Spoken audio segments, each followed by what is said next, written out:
Hi and welcome to your Rebellion campervan hire. Let's hope you have loads of fun. They're pretty awesome things, so we'll start with the outside. It seems simple, but putting fuel in it, it's diesel, it's not petrol, it's diesel. And this is where you fill it up. The bottom tank is for your AdBlue. We'll always make sure the tank is full on the AdBlue, so you don't have to worry about that. So diesel only. So if you've got small children in baby seats facing the other way, you can turn the passenger airbag off here.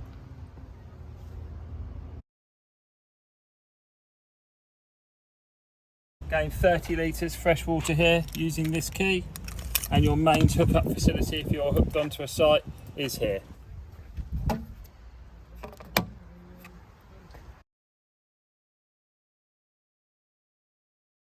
Anything that goes down a plug hole, i.e. the sink, if you're washing up, if you dare to wash up on holiday, comes out of a waste point. The waste point is located under here.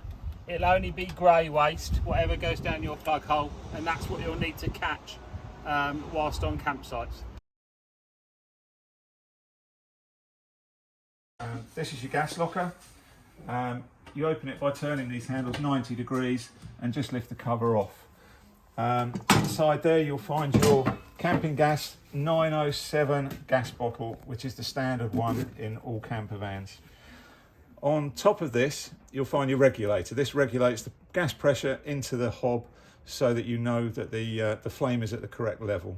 And to turn the gas on and off, you've got a simple tap on the side, clockwise for off and anti-clockwise for on. Turn it fully on and you've got gas to your hob. Turn it fully off and that will stop. We do try to provide you with enough gas for your holiday. We try and work it out according to how long you've booked for. In the unlikely event that you do run out, simply hold the top of the bottle, unscrew the bottle like this until the regulator comes off, put the new bottle in and screw it back up. Just hand tight. No need to be clever, no need to put loads of effort into it. And then just tighten the strap to stop it moving about and making a noise. So that should be all you need to know about the gas. So this particular Rebellion's got a little mini grill. So the gas bottle always powers this, and it's a simple piezo ignition, push down, turn around, obviously with the door open, and you light your grill to burn your cheese on toast. In this particular Rebellion camper, to use the hob, you'll need to make sure the gas is switched on at the back of the van, and then you will notice that when you try to use the igniter, it does not function. So you must turn the fridge on at the control panel, and then the igniter will work. So hold down, ignite, and that's come into life there. Switch it off, make sure it's cool before you put the glass back down, and then turn the gas off at the back of the van. Open it up. Both sides. Got to have them both up for safety reasons. Obviously you can't let the glass get hot, and just in case there's a risk of shattering. And it's designed so that if you make a bit of a mess on here, you can wash it all down into your sink and flush it away outside. It's a cold water sink.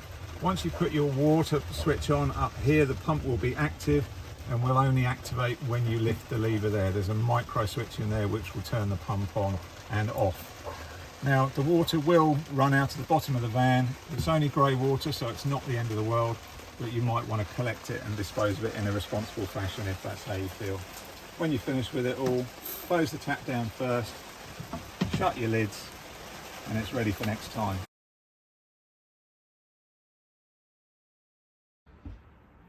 Okay, that's a 100-watt solar panel, designed to maintain the battery, not to provide you a power supply. But if you park the vehicle facing south so that you've got a sunny aspect on it, it will provide 100 watts of power in good weather and generally look after the battery when you're not driving the vehicle as well. But it shouldn't be relied on as a power source. That's either your 12 volt or your 240 volt when you're plugged into the mains. So with the single swivel seat, sometimes you have to manipulate the seat forwards and backwards, or maybe even slide it forwards and backwards to get it to turn properly. There's a little handle on the front. You literally push it away from yourself if you're standing where I am, and you swing the seat round. There you go, and you're in position.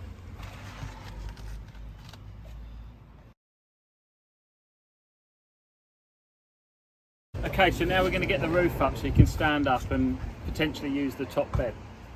You'll have two of these fastening straps. So we'll release this strap to the end, like so. Right, really, really important that you do not push the bed base and the roof up at the same time. So the way to do it is to push the roof up first, let the roof go up, then push the bed base up. Mustn't do it together. As you'll see, the top pop-top bed is equipped with a mattress for your extra comfort.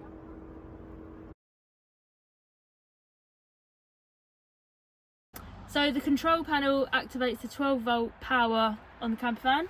So turn power on, and you've got this button to go back, but I haven't gone anywhere yet. You've got water, pump on, pump off, lights off, lights on, fridge on, fridge off. This is another way of turning the lights on and off.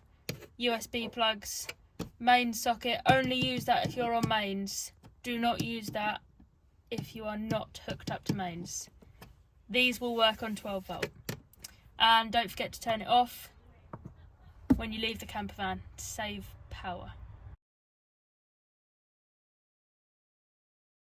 So on this particular electric bed, you must remember this little release handle to lift. Once it's released, press the button and hold the button. It will then come down to its final position. Once it's down, release, and it's ready to get a good night's sleep. Going back up, you press the button the other way, hold the button, the bed will retract.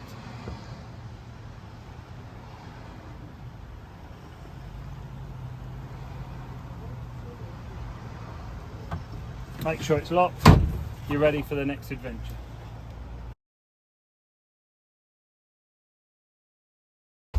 Allows you to open the fridge.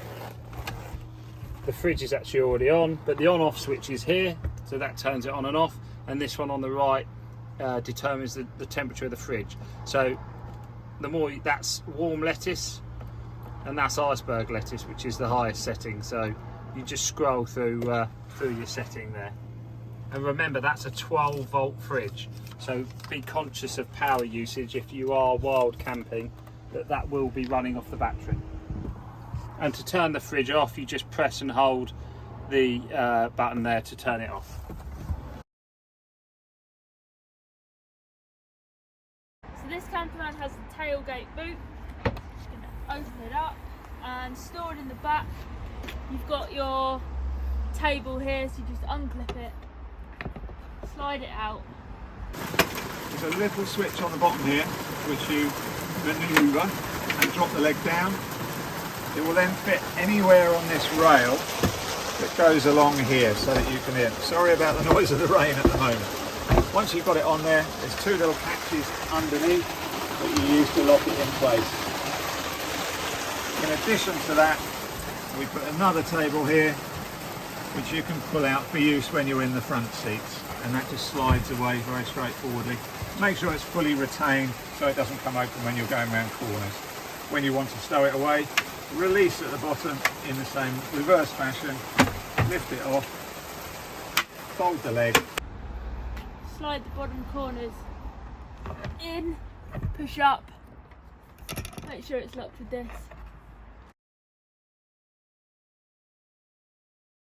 So pulling the roof down is really important. It is an easy process, but you just have to do it in the right order. So always remember, you must pull the bed section down first. So this section comes down before you then pull the roof down. Once the roof's down, just pull the canvas in as you go.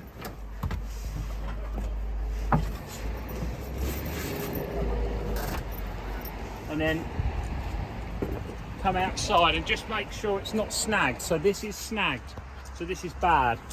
So lift the canvas back up.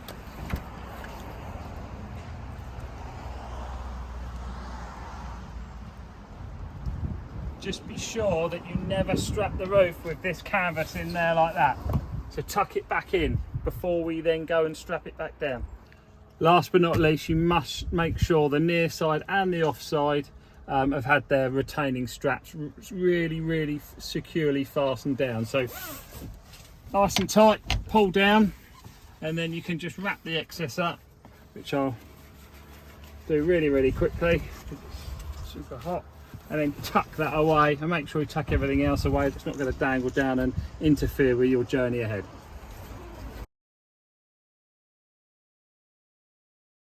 So these vehicles require a key to start, and you need to depress the clutch to enable the vehicle to start. So this is the interior of your 110 horsepower 5-speed Rebellion camper van. You'll notice on top of the gear lever you've got reverse to the top left, and there's a little collar to lift up, clutch down and into reverse. Don't need to use the collar when you come back out, it just drops back down. And then you've got 1, 2, 3, 4 and 5 gears. That's the 110 horsepower. Air conditioning, the AC button here. Obviously you've got radio and media if you want to plumb in your phones. Indicators left, indicators right. You've got your washers and your lights, which most people tend to leave on auto, but you can manually set those as well. These have heated screens, so you've got for those frosty mornings, so you've got the heated screen facility, which is quite nice, and you've got some more USBs, the modern iPhone USBs down there as well.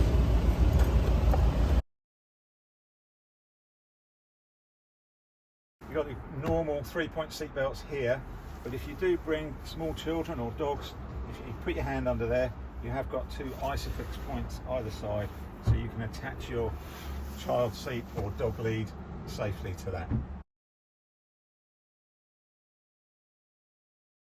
So the 2-lay Omni-Store wind-out awning, insert your little winder. If you've ever dreamt of owning a fruit and veg shop with your little awning on the front, you wind this out.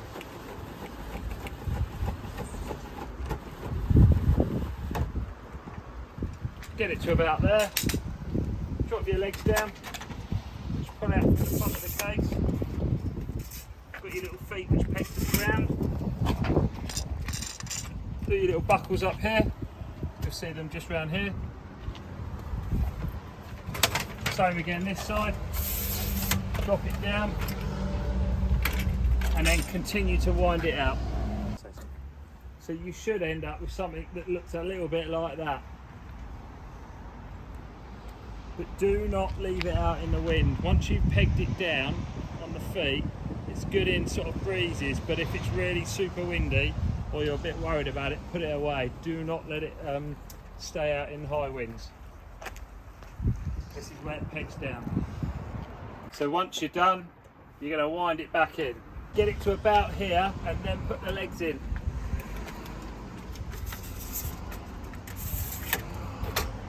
And then what you do, if you come around here, when these are like so, make sure they sit behind these pointed arrows. So they lock, so that it's ready for transit. So, like so, so that when it's in, it's all nice and snug. Another thing to remember, do not attempt to open the driver's door when the arm is in place for the winder, and also the awning isn't in the right height, because this may hit one of the arms as it's out.